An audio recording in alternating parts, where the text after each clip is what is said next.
Salut! Aceasta este cea mai mică Kia, Kia Picanto. Iar aceasta este cea mai mare Kia. Mulțumesc că vă uitați la micul meu canal. Abonați-vă dacă vă place contentul. Mașini cu Luci Popa începe!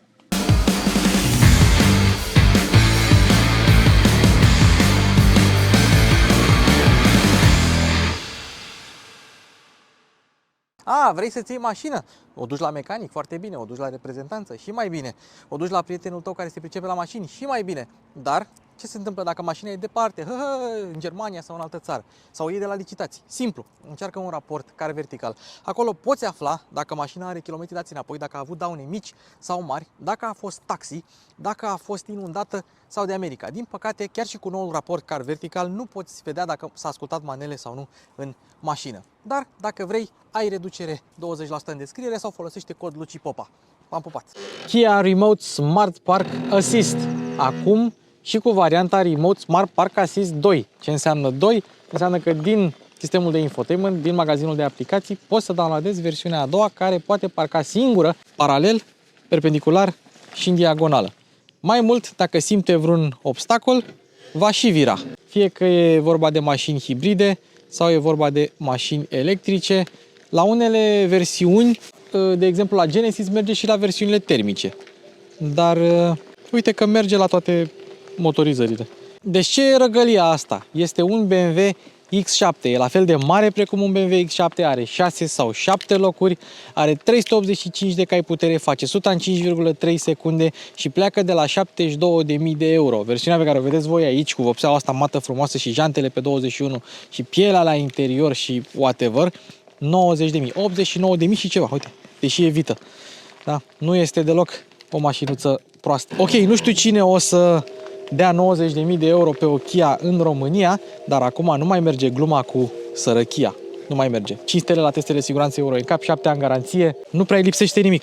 Ca de obicei începem cu farurile. Luminile de zi sunt imense, aproape 80 de centimetri și dacă nu ai versiunea GT Line pe care o avem noi aici, ai faruri cu lupă. Dar dacă ai versiunea GT Line, primești farurile astea în stil turnuleț, nu știu cum să numesc, oricum de mare efect, mai ales noaptea. În America, de fapt cred că doar pe continentul american, ai și grila asta iluminată, ai puncte, ai continuarea farurilor așa și poți să-ți downloadezi modele de pe magazinul de aplicații, modele de LED-uri foarte tare, modele de pattern, cum e la Audi, doar că nu e în far, e în grilă. Bun, farurile sunt unite de această dunguliță satinată și după cum putem vedea, semnalizările iau locul luminilor de zi noaptea și mai ales dacă merge mașina asta în spatele tău, e de mare efect. Spun eu, când semnalizează chestia asta, lași să se bage. Când vezi dita mai sabia laser așa de... Bine, e LED, nu e laser. Totodată, astea sunt Matrix LED-uri cu funcție de cornering, cu funcție de vreme urâtă, adică ceață.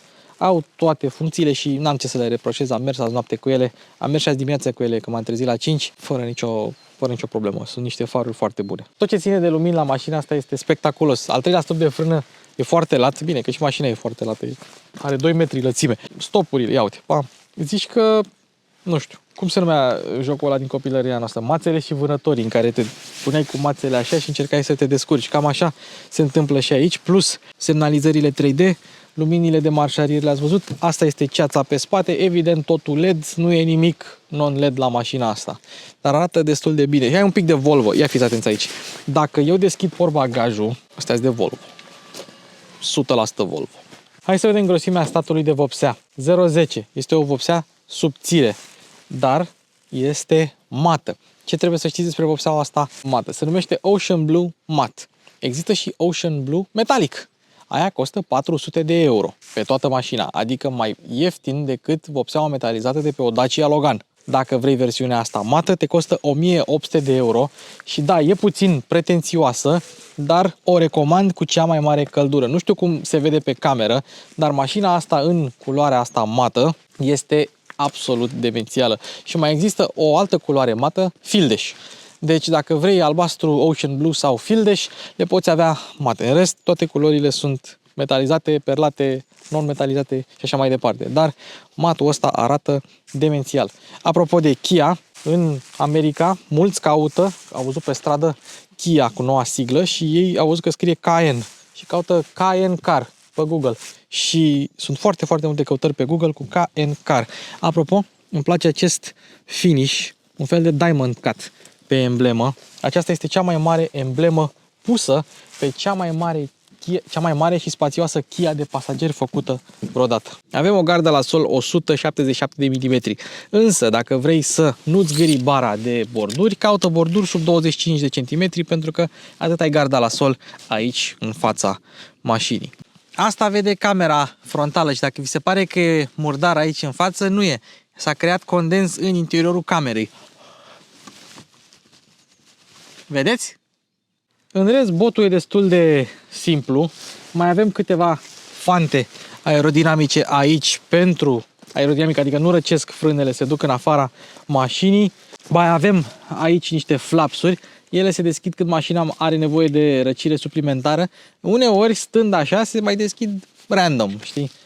Își fac ele un test așa să vadă dacă merg. Și deși observăm că mașina e una mare și pare pătrățoasă, ea este destul de bine sculptată din punct de vedere aerodinamic. Unde trebuie, au rotunjit-o. Chiar dacă efectul nu este acesta, coeficientul aerodinamic al mașinii este unul foarte bun. 0,28 pentru o astfel de mașină e un rezultat excelent. Ajută și capota asta, care nu a fost sculptată prea mult decât în zona asta. În rest, e masă de biliard, mai ales cu vopseaua asta. Știți că cei de la Red Bull Racing în Formula 1 au ales vopseaua mată pe mașina lor pentru că ei spun că este ceva mai alunecoasă. Jantele sunt între 19 și 21 de inci, astea sunt cele mai mari. Observăm că au căpăcelul ăsta în centru, pe care nu-l poți scoate simplu, trebuie să bagi ceva aici, el iese și după aceea ai acces la prezoane, iar toată janta, tot exteriorul jantei, tot ce vedeți, este un capac de plastic. Vedeți? În rest, janta este din metal, dar este în spate. Totul pentru aerodinamică. Anvelopele sunt 285/45/21 extra load. Mi-ați sărit la Alpina. Doamne, în comentarii, am zis extra large din greșeală în loc de extra load. E extra load. Ok, extra load pentru mașini grele. Și mașina asta este grea. 2 tone 600 minim pentru versiunea asta cu tracțiune integrală. Minim 2, adică 2600 și ceva. E aproape 2700. Dacă mai arunci o pungă de semințe în spate, 2 tone 700. Deci clar are nevoie de anvelope extra load. Acum sunt anvelopele de iarnă. Winter Contact de la Continental. De vară avem Premium Contact C, care sunt anvelope cu rezistență redusă la înaintare, dar cei de la Kia spun că acestea nu reduc doar rezistența la rulare, dar reduc și zgomotul, reduc și vibrațiile. Sunt anvelope gândite special pentru mașina asta, care reduc zgomotele și vibrațiile. Chiar și așa, mașina este bine antifonată și o să vorbim un pic despre materialul fonoabsorbant când ajungem la interior, dar chiar și așa e antifonată bine și pe la aripi și chiar și cu anvelopele astea de iarnă mi-a scos pe decibelmetru la 80 la oră pe traseul meu de test. Și de ce e important traseul meu de test? Este pentru că nu ia în considerare vântul. Este un traseu unde suntem feriți de vânt.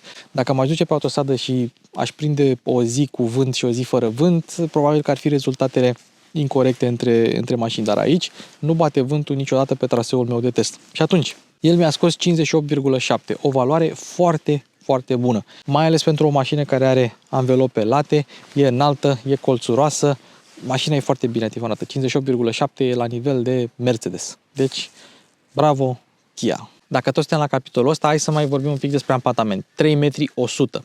Pentru acest ampatament, diametrul de bracaj e 12 metri 400, care e mai bun decât diametrul de bracaj de la BMW XM, care are un ampatament similar, ba chiar identic, dar virează și cu roțile din spate. Mașina asta virează foarte bine în loc. 12,4 metri. Și vă mai dau o statistică interesantă. A trecut testul Elanului cu 71 de km pe oră. Față de o mașină joasă, rezultatul nu e bun, dar e un rezultat mai bun cu 5 km pe oră decât altă mașină de 2,7 tone, Mercedes EQS SUV. Avem frâne mari, 360 mm pe față, 345 mm pe spate, evident discuri ventilate, nu sunt perforate, dar sunt ventilate. Trebuie să ai putere mare de frânare ca să oprești 2,7 tone. Apropo de frânare, cei de la Kia spun că mașina asta frânează de la 100 la 0 în 39 de metri. Pentru 2,6-2,7 tone, valoarea este excelentă. O să vedeți și la proba de condus cum se simte mașina pe frânare. Suspensia este McPherson în față și este multilink independentă pe spate. Una gândită special pentru mașina asta, au spus cei de la Kia. Nu avem amortizoare adaptive, nu avem suspensie pe perne de aer, avem Frequency Adaptive Dampers, așa cum am văzut la Genesis GV70. Sunt amortizoare, hai să spunem, pasive, dar care răspund în funcție de frecvența denivelărilor sau frecvența suprafeței pe care funcționezi.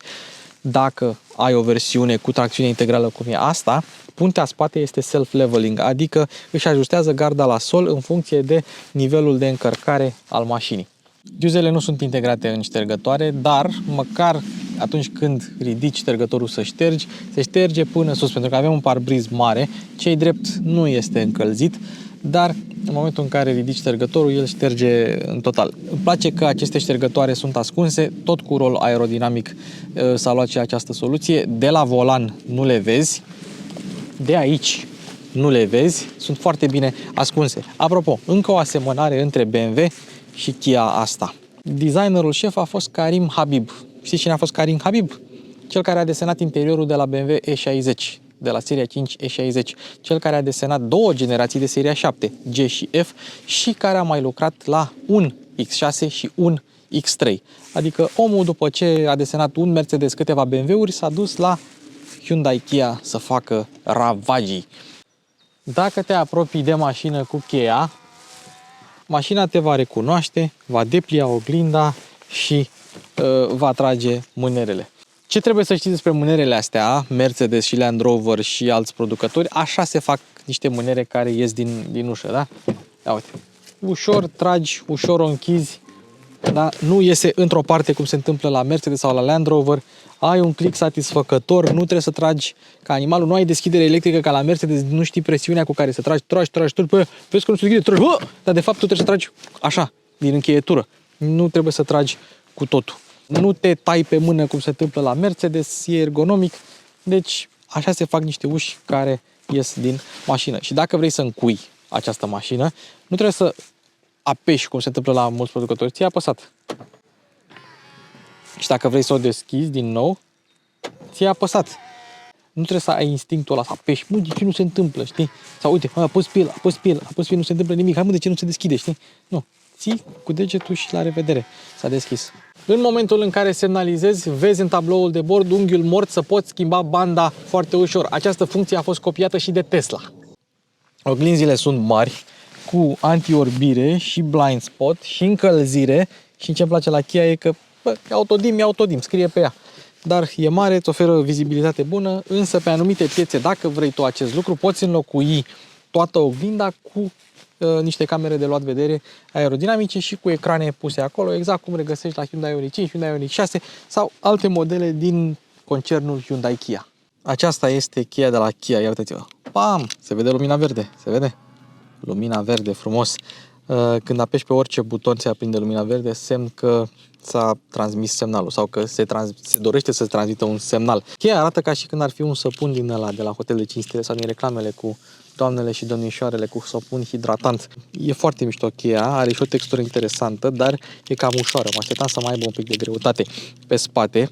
Nu ai beculeț, doar pe față și scrie Please remove this label. Cei de la Kia n-au scos labelul ăsta. Îmi vine să... dar nu pot. Nu pot, efectiv. Nu pot să o scot. Hai să vedem butoanele. Încuiere, descuiere, portbagaj, hold, în față, în spate și... capota, am înțeles. Nu-mi ieșeau calculele. Și dacă vrei cheia fizică a mașinii, este asta. Asta scrie Kia pe ea, nu este un stick USB, așa cum se întâmplă. Dar dacă ții un Hyundai sau o Kia nouă cu genul ăsta de cheie, primești cheia fizică a mașinii aici. Ar fi fost mișto să pună cheia mașinii în interior și să pună un stick USB aici. Eu zic că ar fi fost interesant să ai un USB de la Kia. Asta este cheia. Și evident, dacă descui, vor ieși mânerele și dacă încui, vor intra mânerele. Acum vine întrebarea. Ce se întâmplă dacă îți prinzi mâna aici? Aia e, dacă ajung la spital, tot vrea să se ducă. Tot se prinde. Și dacă vrei să bagi cheia fizică a mașinii, e cu căpăcelul ăsta aici, în zona asta, îl scoți și bagi cheia fizică și așa descui mașina. Aici avem lumina de curtoazie și observăm mânerul are 3 și cu 2, 5 șurubele, doar ca să-l desfaci. Destul de complicat, ia.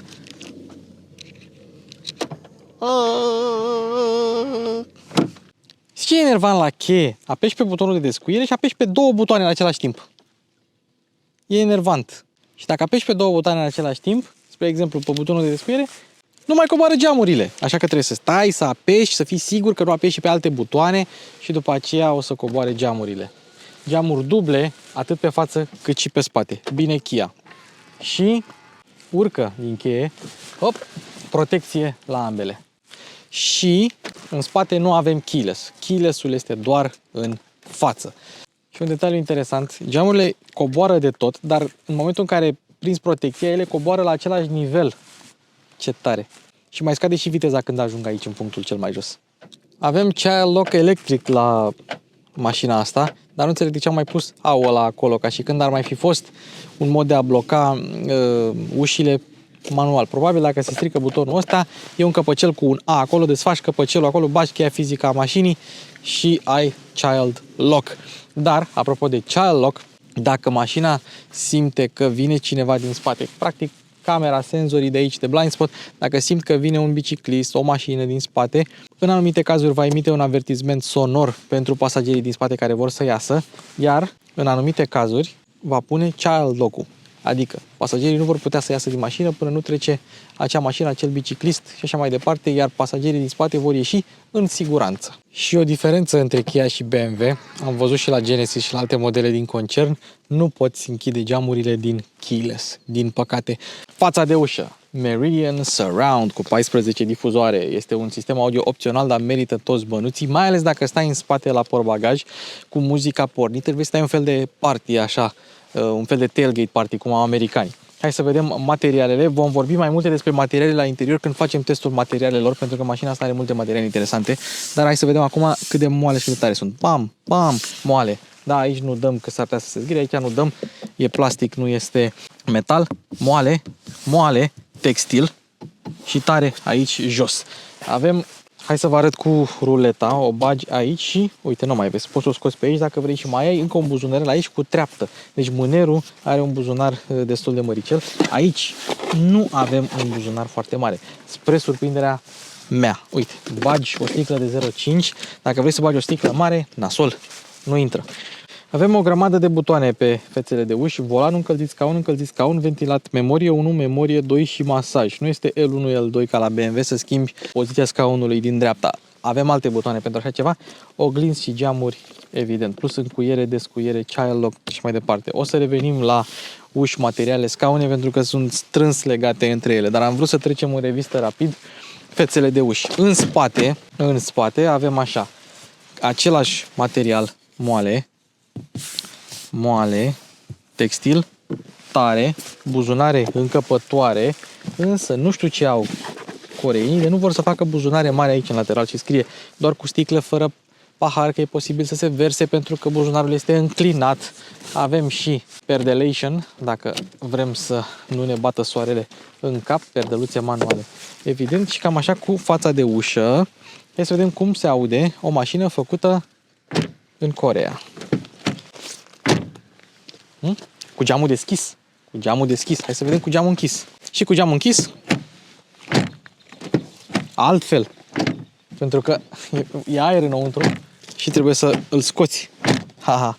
Pe scurt, ușile acoperă pragurile să nu te murdărești. Avem ornamente negru lucios. Aceste ornamente trebuie spălate cu grijă ca să nu se zgârie. Nu sunt piano black, dar tot au efectul ăla de... Dar mulți producători fac chestia asta acum, nu numai Kia. Adică nu are legătură cu Kia în sine. Toți producătorii au tendința asta și avem și niște apărătoare de noroi aici, dacă nu vrei să murdărești mașina de noroi. Dar, ce am observat, ea se murdărește chiar după ce o speli, se murdărește destul de ușor. Însă, vopseaua a rezistat mai bine decât mă așteptam. Iar aici avem Ditamai geamul pentru vizibilitate, pentru lumină, ca să-ți ofere un interior destul de aerisit. Barele tot de culoare neagră sunt, antena e și ea vopsită în albastru ăsta Ocean și ștergătorul este ascuns. Emblema Kia mare pe spate, tot așa negru lucios, dar mult, emblema GT Line și un pseudodifuzor tot negru lucios. Asta este prima din cele două camere spate acolo la numărul de matriculare jos. Asta se murdărește ușor, nu are spălător. Hai să o curățăm un pic. Și ce observăm e că și în asta a intrat un pic de condens. Dacă vii cu mâna plină și te apropii de mașină, cu cheia în buzunar, mașina te recunoaște și portbagajul se va deschide. Simplu ca bună ziua. Și apoi intri în portbagaj și spui obiectele. Atenție! Dacă tu te apropii de mașină și te duci așa, prima dată, și cheia este recunoscută și se deschid mânerele, Smart Tailgate-ul nu mai funcționează. Trebuie să nu te apropii de mânere, astfel încât ele să nu iasă. Dacă au ieșit mânerele, nu mai merge Smart Tailgate-ul. Smart Tailgate-ul merge doar atunci când mânerele sunt băgate în mașină. Și acum hai să vorbim despre portbagaj. Noi avem versiunea cu 6 locuri, care, dacă ai toate cele 6 locuri ridicate, ai un volum de 333 de litri. Observăm că avem rândul 3 full electric. Rândul 2 nu este electric, dar există versiuni prin alte țări, prin alte piețe, în care ai rândul 2 manual, rândul 2 electric și rândul 3 manual. Noi așa îl primim, rândul 3 electric și rândul 2 manual. Depinde de Kia și cum dorește să poziționeze această mașină în Europa sau la noi. Dacă vrem să rabatăm banchetele, putem face asta individual, pentru că avem două butoane, ca tetierele, și ai și o podea 100% plană. Dacă vrei să rabatezi și rândul 2, poți să faci asta. Ia. Trosc! Cum a căzut! Păza că cade! Trosc! Și uite așa am rabatat toate scaunele. În configurația cu 4 locuri sau cu 5, depinde ce variantă alegi, volumul portbagajului crește la 828 de litri. Și dacă este toată poziția mea la volan și ai toate scaunele pliate, ai 2,26 adâncime. 2,26 m adâncime. Lățime minimă 106 cm. Iar acum hai să vedem ce mai găsim în spate. Avem puncte de ancorare, avem cârlige și pe o parte și pe alta, priză de 12. Aici avem un buton pentru portbagaj, însă tu poți seta la portbagaj din infotainment viteza cu care se miște haionul, înălțimea la care se ridice haionul. Poți să dezactivezi funcția de Smart Tailgate, poți să dezactivezi haionul electric cu totul dacă vrei. Nu multe branduri oferă chestia asta. Dacă ți-ai apăsat pe acest buton și dai drumul, se oprește unde i-ai dat drumul. Dacă ți-ai apăsat din nou, atunci revine la înălțimea inițială. În partea din dreapta avem cele două rânduri de scaune, mai mult sau mai puțin electrice. Degeaba mai apeși după aceea pe rândul 2, că nu se mai ridică, se ridică doar rândul 3. Se ridică destul de încet, dar măcar se ridică și răspund repede la comenzi. Plus priza de 2,20 a mașinii și aici avem un flaps la care ajungi la portul de încărcare dacă ai nevoie de așa ceva. Mai avem o podea falsă care poate ține până la 60 de kg și, surpriză, copertina, care se poate deschide de aici, desface de aici și pune colo sus dacă vrei în configurația cu 5 locuri. Totodată, mai avem aici un suport de pahar. Nu știu la ce ți-ar trebui un suport de pahar, poate suport de minge de tenis, dar e bine că ai așa ceva. Bun, copertina se depozitează aici și dacă tu ai copertina ridicată, montată și pliată, atunci această podea falsă se prinde de copertină și stă deschisă cam la nivelul ăsta, ca să poți să ai acces. Dar partea cea mai șmecheră este că dacă vrei să rabatezi cu totul podeaua, o poți face, ca să ai și mai mult acces. Ce regăsim în spate? Lumina de portbagaj, foarte tare.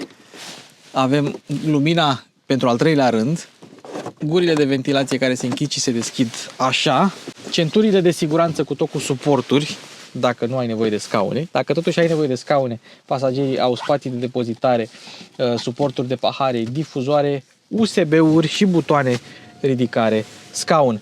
Dacă tetierele coboară, ele nu urcă. Pasagerii își vor ridica singuri tetierele. L-ați văzut pe Dan Scarlat la 1.92 la început de clip. L-am pus pe el în spate aici. A avut spațiu și la cap, pentru că ai plafonul decupat în zona asta. Uite ce moale e tot plafonul.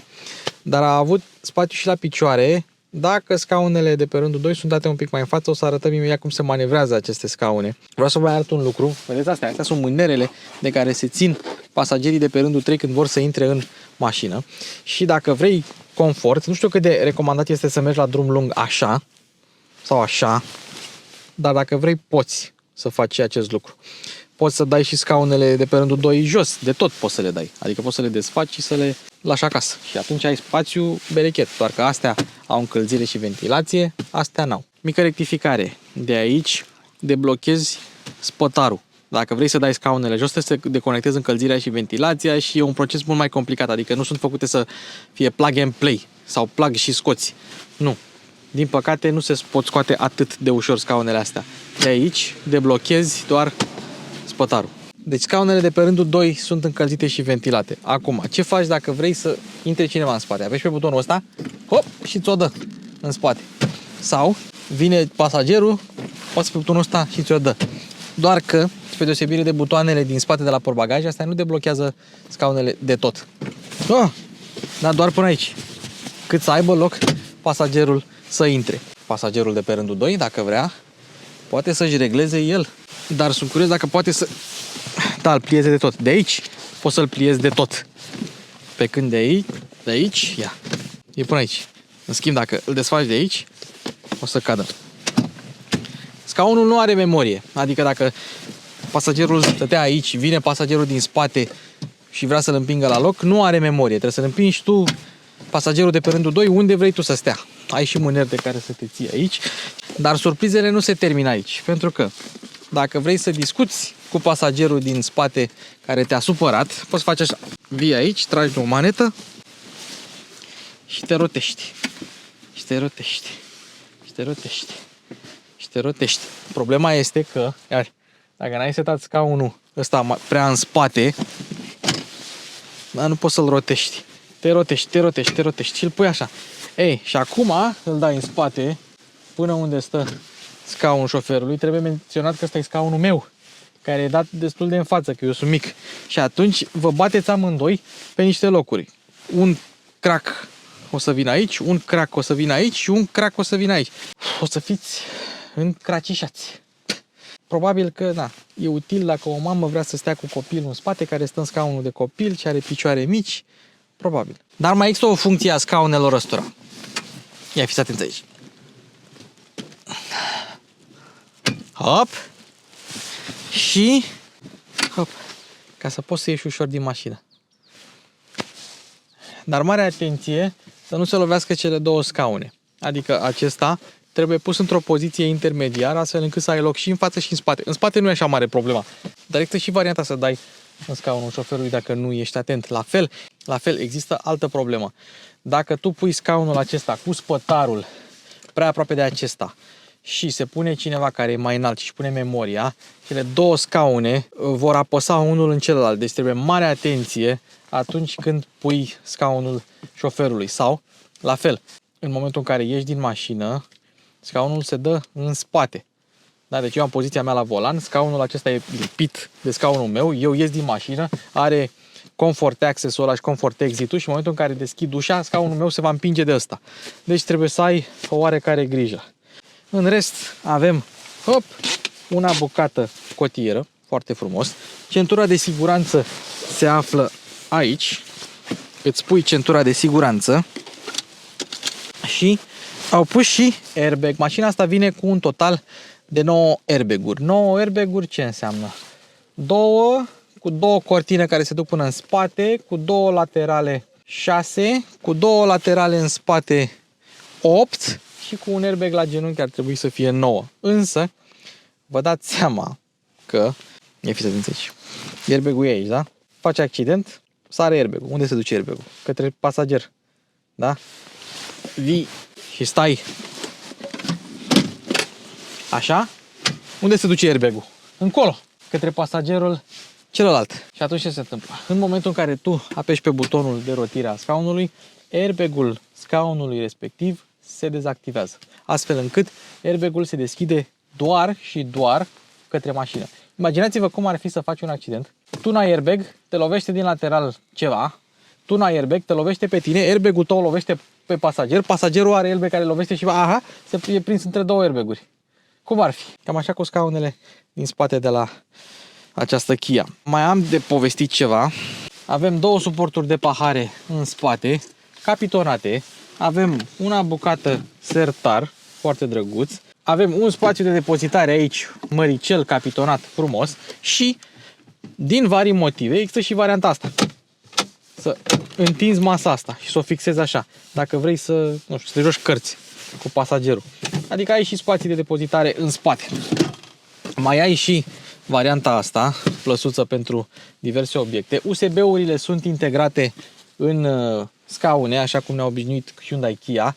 Aici centru de siguranță reglabile pe înălțime și cele 3 butoane de mișcare a scaunului față, iar asta este poziția de relax pe care o să o vedem atunci când mergem în față. Am mutat toate bagajele din spate în față ca să vă arătăm spatele.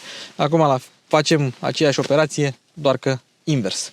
Rândul 2, pe lângă faptul că are scaune încălzite și ventilate, mai are guri de ventilație, mai are lumină, mai are cârlig și mai are comenzi de climatizare. Și se mai bucură și de plafonul ăsta panoramic, însă culmea, butonul de deschidere și închidere a copertinei se află în față la șofer. Avem aici mai multe butoane, printre care frâna de parcare electrică, portbagajul, USB off, însă capota se deschide apăsând de 2 ori pe buton. La BMW tragi de manetă de 2 ori sau tragi o dată de asta. Da? Ai un capac pe care scrie Hyundai și asta, maneta adevărată de care tragi ca să deschizi capota. Dar mai ai o variantă dacă vrei să deschizi capota. Ia fiți atenți aici. A? Cine mai știe așa ceva? Hai să deschidem capota. Ce-a făcut cu motorul? Nu e aici. Nu e aici, mă. Sau mai ai un buton de deschidere capotă dacă te răpește cineva. Dacă, nici eu nu cred că am loc acolo, dar e pentru americani. La americani e obligatoriu. Dacă ai un spațiu de depozitare, trebuie automat să ai buton să deschizi. Aici avem bateria de 12 V. Aici mai avem filtrul de aer. Trebuie să tragi de el. E acolo. Și un franc de 53 franc, portbagaj, cum vrei tu, de 53 de litri. Ăsta o să-l arătăm un pic mai târziu. 53 de litri. Dacă ai versiunea cu tracțiune spate, și da, e tracțiune spate, nu propulsie. Propulsie era la cărțile de mecanică de pe vremea comunismului. Tracțiune și propulsie au aceeași definiție în DEX și iar piloții de Formula 1 când au probleme cu aderența spun că nu au tracțiune. Chiar dacă mașina lor de Formula 1 are tracțiune spate, propulsie. Revenind, primești 90 de litri de franc dacă alegi versiunea cu tracțiune spate. Aici pui lichidul de frână și aici umbli la lichidul de răcire. Iar aici are legătură cu freonul. Din acest motiv nici nu se pune indicator ca să nu umbli. La celelalte se pune. Și evident aici pui lichidul de parbriz. Avem și antifonare la capotă, amortizoare și așa mai departe. Dacă vrei să umbli la faruri, trebuie să desfaci tot ceea ce înseamnă aici plastic. Mai bine te duci direct la reprezentanță, date și costă. În francul de 53 de litri încap maximum 20 de kilograme. Acum, ok, hai să zicem că răpești un copil somalez, că răpești un copil mic, că răpești whatever. Da? Butonul ăsta, ok, cum îl găsești? E fosforescent, ceea ce e foarte tare. Însă întrebarea mea este, vine, te răpește, te aruncă, închide. Mașina nu stă cu portbagajul deschis foarte mult timp. Când are timp să se încarce butonul ăsta cu lumină, astfel încât să fie fosforescent? Când? În funcție de piață există mai multe versiuni de EV9. Evident, toate electrice. Avem baterie mică, tracțiune spate, doar pe anumite piețe, baterie mare, tracțiune spate, 204 cai putere și tracțiune integrală, 385 de cai putere. Deci, practic, avem două motoare, 192,5 cai putere față, 192,5 cai putere față. Deci, față-spate, același motor, același tip de motor.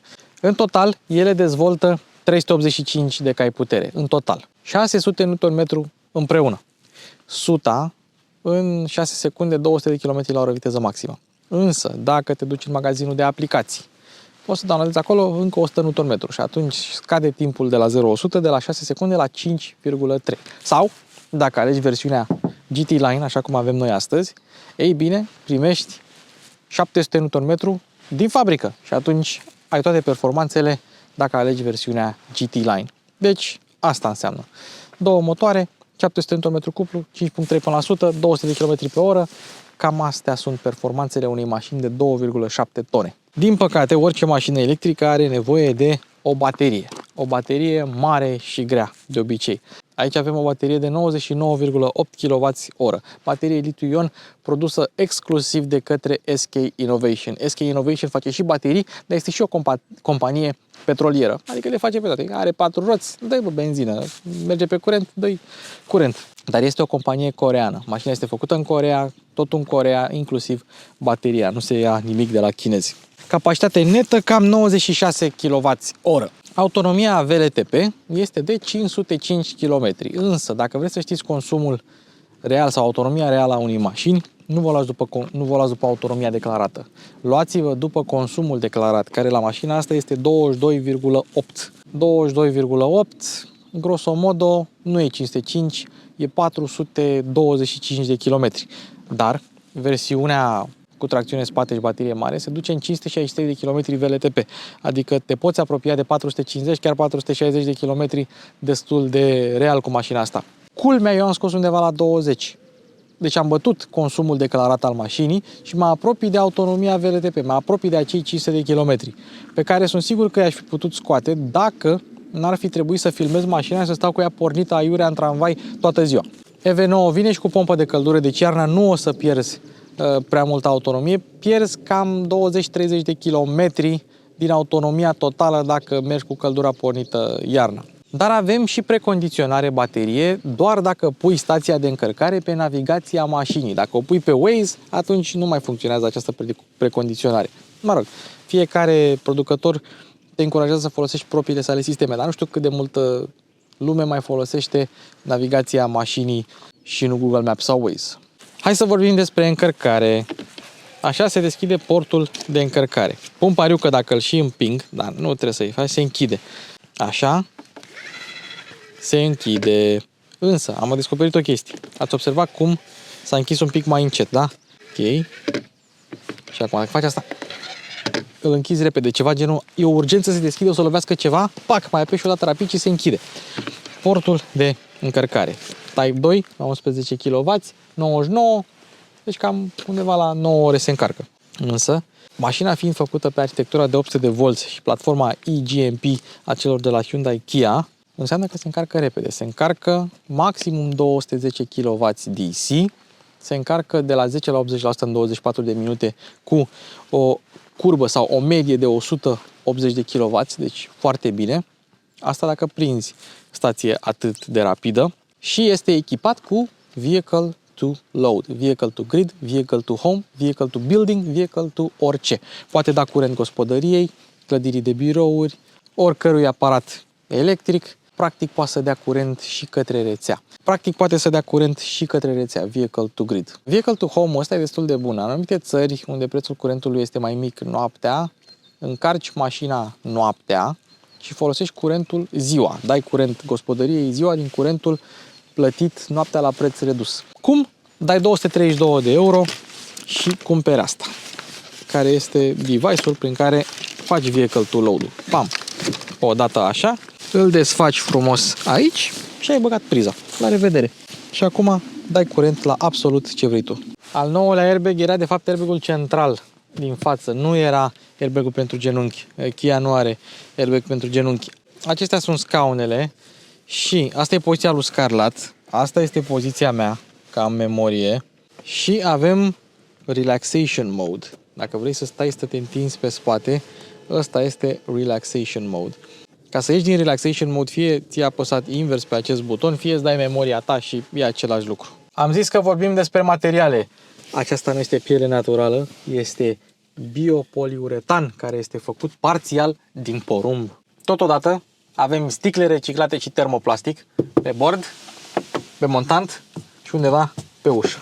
Și mai avem materiale reciclate cam peste tot la interior, în general materialele plastice. Asta este un lucru bun.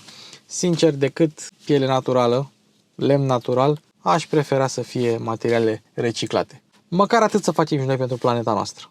Mocheta e construită din peturi reciclate și din plase de pescuit reciclate.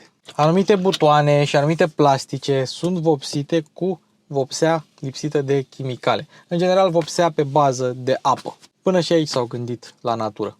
Materialele textile, dar și microfibra asta, sunt făcute din peturi reciclate. biopoliuretanul ăsta, plastic reciclat.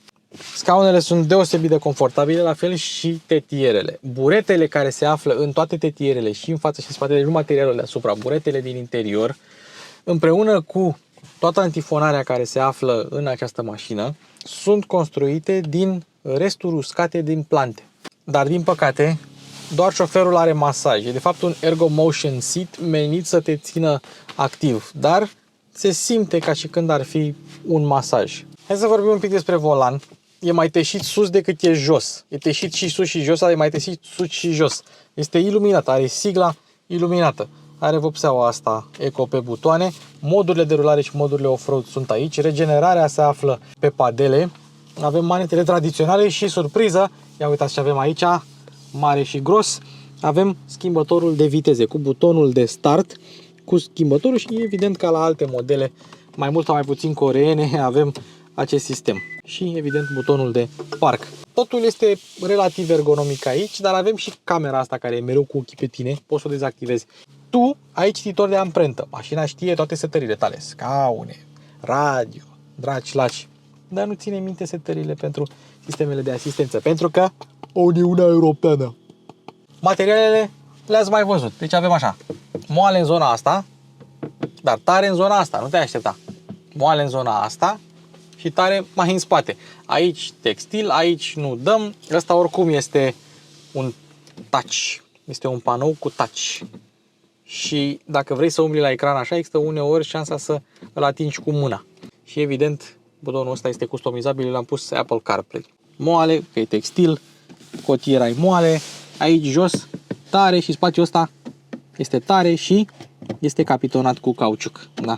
Deci acolo jos unde își ține domnișoara geanta e material tare. În general materialele sunt bune. Microfibra asta e foarte moale, e foarte plăcută. Pielea, chiar dacă nu e piele, se simte foarte bine. Unde pui mâna de obicei e bine. Singurul lucru care i-ar putea strica senzația asta de calitate ar fi culorile. E un pic prea mult gri aici, dar este compensat de luminile ambientale care se văd foarte bine, mai ales pe timp de noapte. Spații de depozitare. Ați văzut ușile, acum hai să vedem la interior. Avem două suporturi de pahare, dar care pot fi închise. Unul aici, am. Simplu ca bună ziua. Wireless charger, tot suport este și ăsta. Cine a avut mașina mea înainte a făcut mizerie.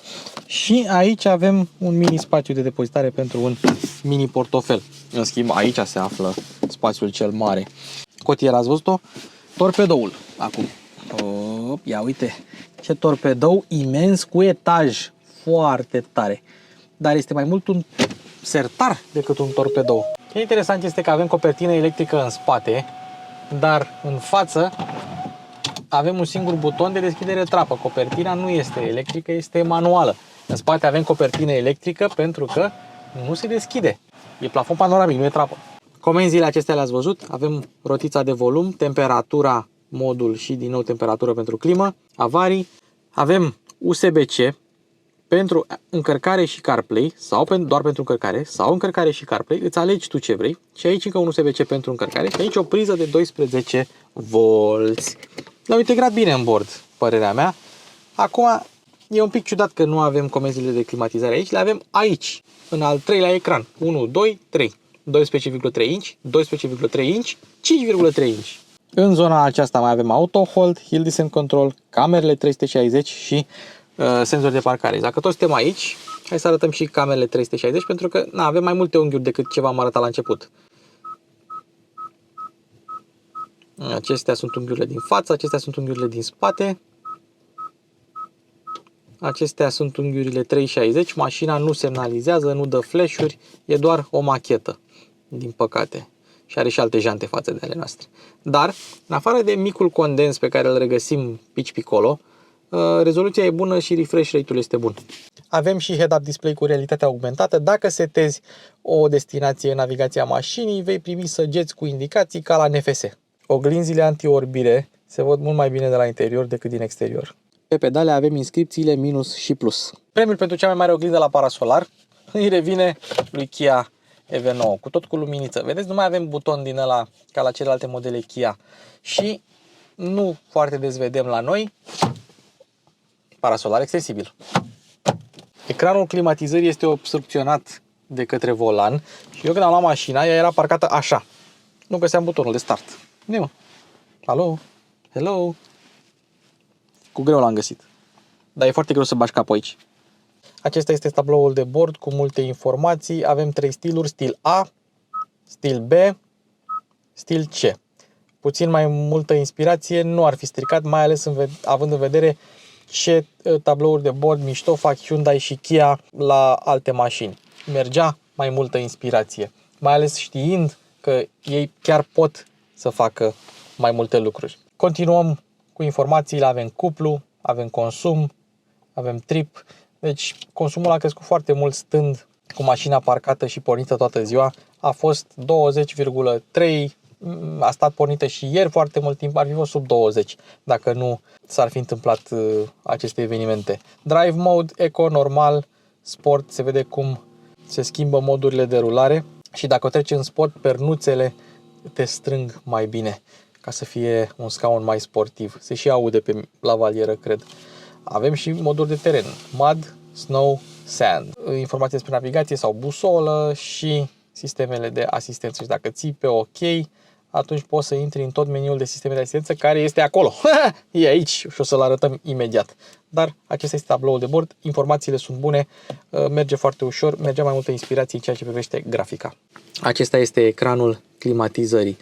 Poți să umbli și de la butoanele fizice, dar poți să umbli și de aici. Uite, să pornești climatizarea, te duci în spate, pornești climatizarea și în spate și aici, dacă apeși, ajungi la meniul de climatizare, care culmea are și el split screen, nu suport split screen-ul la mașini. Ca un încălzit, dacă vrei, front, rear, la fel, absolut tot ce vrei poți seta de aici. Acest meniu se numește Quick Control, un fel de control center la iPhone. Poți să pui și display off dacă ai nevoie de așa ceva.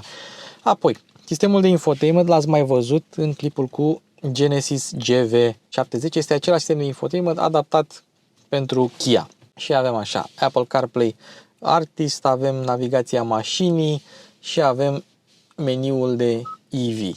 Îți spune care este cea mai apropiată stație, nu le știe chiar pe toate și toate opțiunile de încărcare aici. Ce consumuri am avut, astea sunt ultimele mele consumuri, temperatura bateriei și să activezi precondiționarea, dacă vrei să activezi tu precondiționarea bateriei. Pentru că am stat cu motorul pornit, observăm cât mănâncă mașina 0,38 kW la ora actuală, cât am mâncat climatizarea, cât am mâncat condusul, pentru că ne-am plimbat aici prin zonă și nu am mers cu mașina. Dar foarte multe informații, lock while charging, dacă vrei să încui mașina în timp ce se încarcă, mai avem 61% baterie și așa mai departe.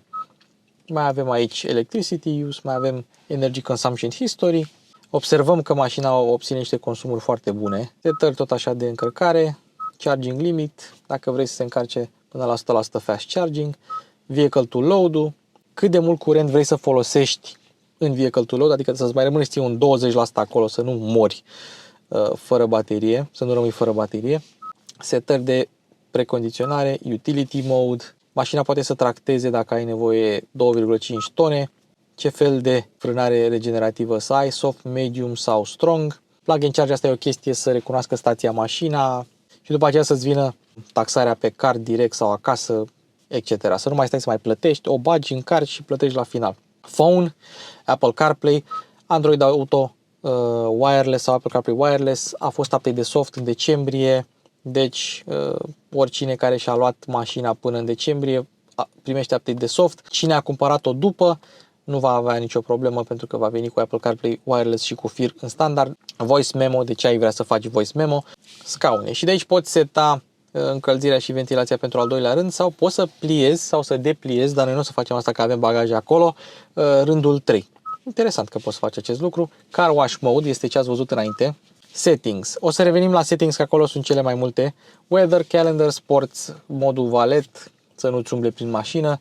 Vehicle diagnostic, notifications și online manual este manualul utilizatorului pe cod QR. Însă, majoritatea lucrurilor se întâmplă aici. Cum scrie settings aici și setup pe scurtătura fizică. Vehicul. Și aici avem o grămadă de sisteme de asistență. Acestea sunt. Le poți dezactiva. Evident, speed limiter off. Lane assist tot așa off. Driver attention warning tot așa off ca să nu te mai deranjeze când conduci. Active Sound Design este sunetul de mașină electrică. Mă o turez încolo, nu se întâmplă nimic. Opa. Am apăsat din greșeală pe meniul climatizării. Vedeți, nu e chiar cel mai intuitiv din punctul ăsta de vedere. Setări pentru climatizare, recirculare și alte chestii. Scaune. Smart Support este modul. Smart Support este atunci când ești pe modul sport și pernuțele te strâng mai bine. Luminile, dacă dai de semnalizare o dată câte flash-uri să aibă. Travel Mode, să te duci în Anglia, să se mute farurile de pe o parte pe alta. Luminile interioare, door, NFC și toate aceste setări mai sunt încă o dată replicate aici. Înainte să plecăm, 3 lucruri vreau să mai spun. 1. Dacă ești la semafor, la fel ca multe modele Hyundai Kia și stai pe telefon sau pe alte chestii, pentru că stai în trafic în București sau oriunde altundeva și te plictisești, dacă mașina din fața ta pleacă, îți spune: a plecat mașina din față, pleacă și tu. Ca să nu rămâi ca fraierul acolo, te clăcțoneze lumea. Bun. 2. Când intri în mașină și pornești scaunele și volanul încălzit, se dă pe prima treaptă. Și dacă tu vrei să pui pe treapta, pui scaunul și volanul pe treptele cele mai calde, să-i spunem așa, trebuie să apeși de 5 ori pe buton. Deci intri, apeși 1, 2, 1, 2, 3. Era simplu să apeși o singură dată pe fiecare să fie descrescător, nu știu ce au făcut crescător. Și 3, acestea sunt luminile ambientale pe 2 nuanțe. Se văd, o să facem la final, o să stingem luminile să vedeți și luminile ambientale, însă poți seta atât luminile de sus cât și luminile de jos. Hai să mergem la proba de condus. Bă, stai pe niște fotolii bune. Asta e o mașină de mers așa pe Cileanu, pe Cilax, un fel de X7. Mergi cu pătulul după tine în confort și în silențiozitate foarte bune. 58,6 pe decibelmetru, o valoare foarte bună, vizibilitatea e bună, linia parbrizului e jos, ai extremitățile mașinii ușor delimitate pentru că ai masa aia de biliard pe post de capotă, ai linia geamurilor care este foarte joasă raportată la unde stai tu. Poziția la volan este mega înaltă, zici că stai la etaj, ia stai să-i dăm fază lungă automată. Ia. Și vedem cum îl decupează farurile Matrix LED. Deci poziția la volan e bună, vizibilitatea e bună, chiar și în spate e ok. Bine, acum nu se vadă prea mult. Pentru o mașină de acest gabarit e mai mult decât decent. Îți oferă o serenitate și o liniște când conduci, încât nu îți vine să-i dai în gură. Nu îți vine. Chiar dacă ai vreo 400 de cai aproape 400 de cai, 700 Nm sub talpă. Și dacă îi dai o talpă, asta e pe Eco, unde ai puterea limitată. Dar modul de accelerare e foarte lin pe Eco, adică nu-ți imagina că se duce, nu. Și nu ai treaptă de kickdown. Ce s-au gândit ei? Bă, ai 400 de cai, 700 Nm, chiar și pe modul Eco mașina e suficient de rapidă, adică n-are rost să-i mai dai așa un kickdown astfel încât să ai toate resursele. Pentru că dacă ai 6 oameni în mașină, nu vrei să-i deranjezi, nu vrei să-i dai hâț pe acolo. Ai o grămadă de moduri de regenerare. Ai level 0, level 1, level 2, level 3, level max cu iPedal. În momentul în care ai iPedal, opa, ați văzut farurile Matrix LED. În momentul în care ai iPedal, mașina va ajunge la stop. Foarte tare. Hai să mai vedem alte moduri de regenerare. Dacă nu vrei nici auto, dacă nu vrei nici manual, te joci tu pe padele, țaca, paca. Îți selectezi o treaptă prestabilită, hai să zicem level 0 sau level 1, nu contează, oricare. Și în momentul în care tu vrei să regenerezi și să încetinești mai mult, ți-ai apăsat pe asta. Nu suntem pe level 0 acum, da? Ținem pe level 0.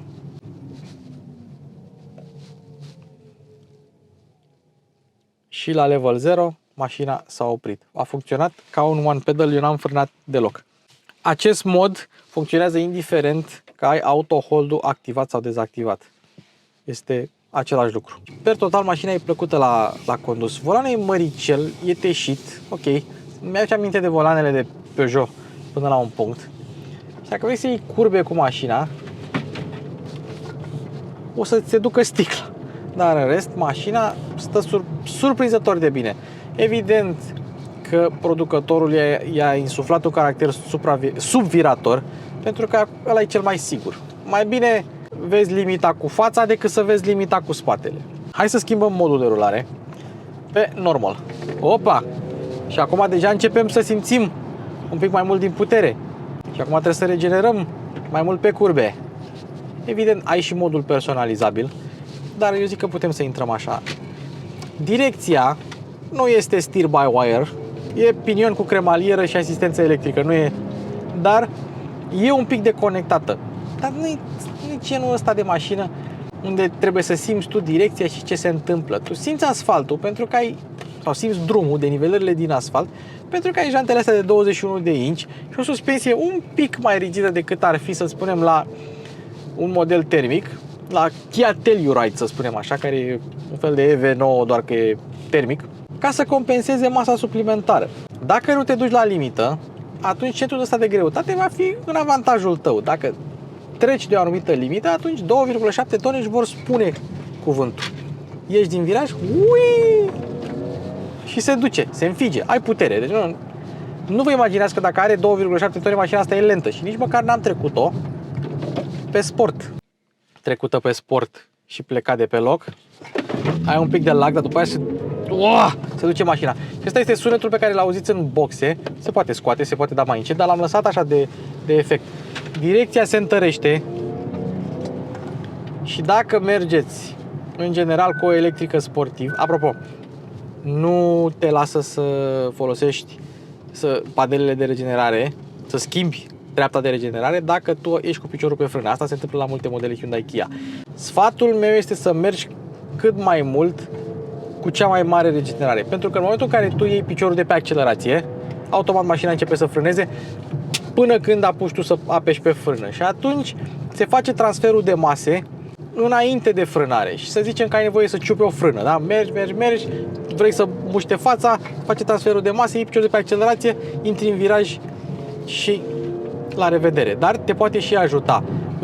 Va reduce clar distanța de frânare dacă folosești regenerarea cea mai mică. Acum, direcția se întărește pe sport, dar nu e tare nici acum. Nici acum.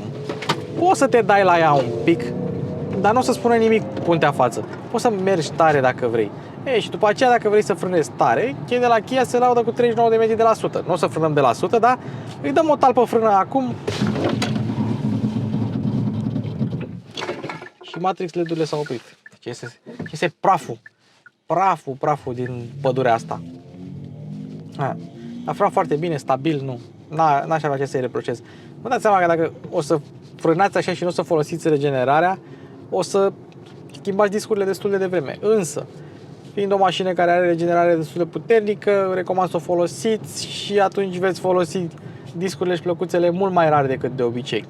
Acum punem pilotul. Dacă vrei să dezactivezi lane assist-ul, este simplu. Ții apăsat pe butonul ăsta, cu volan și cu lane assist. Dacă l-apeși odată, se activează lane centering-ul și acum merge singură mașina. Dacă îl ții apăsat, se activează sau se dezactivează lane assist-ul. Sunt două chestii diferite. Unul menține banda, unul se asigură că nu depășești banda. Și evident nu ai nevoie de amândouă în același timp dacă ai lane centering-ul, pentru că au o funcție similară, dar le poți avea pe amândouă dacă vrei, dar nu ai nevoie de așa ceva. Acum, ce trebuie să știți este că avem volan capacitiv, nu rezistiv. Nu trebuie să-i dai presiune. Dacă rămâne fără, dacă mașina simte că tu nu ai mâinile pe volan, pune un deget. Virajele le ia foarte bine pentru o mașină așa mare, distanța o păstrează bine, nu te bruschează, ai posibilitatea să setezi decelerarea din sistemul de infotainment și pentru că este un model Hyundai Kia, sistemul ar trebui să fie simplu. Se dezactivează, face și după aceea tot nu trebuie să pui mâna pe volan, apeși încă o dată pe butonul ăsta, dacă te afli între benzi și mașina va relua activitatea. Ia să vedem. De fapt, pe butonul de resume la pilot trebuie să dai. Cancelled. I-ai dat resume, i-ai dat lane centering și dacă nu ești pe bandă trebuie să-i faci tu o revenire. Acum că ești pe bandă, va reveni. Și spune consider taking a break, adică mașina crede că eu sunt obosit, eu care conduc mașina asta astăzi de la 5 dimineața și 7 seara, crede că sunt obosit, dar nu contează.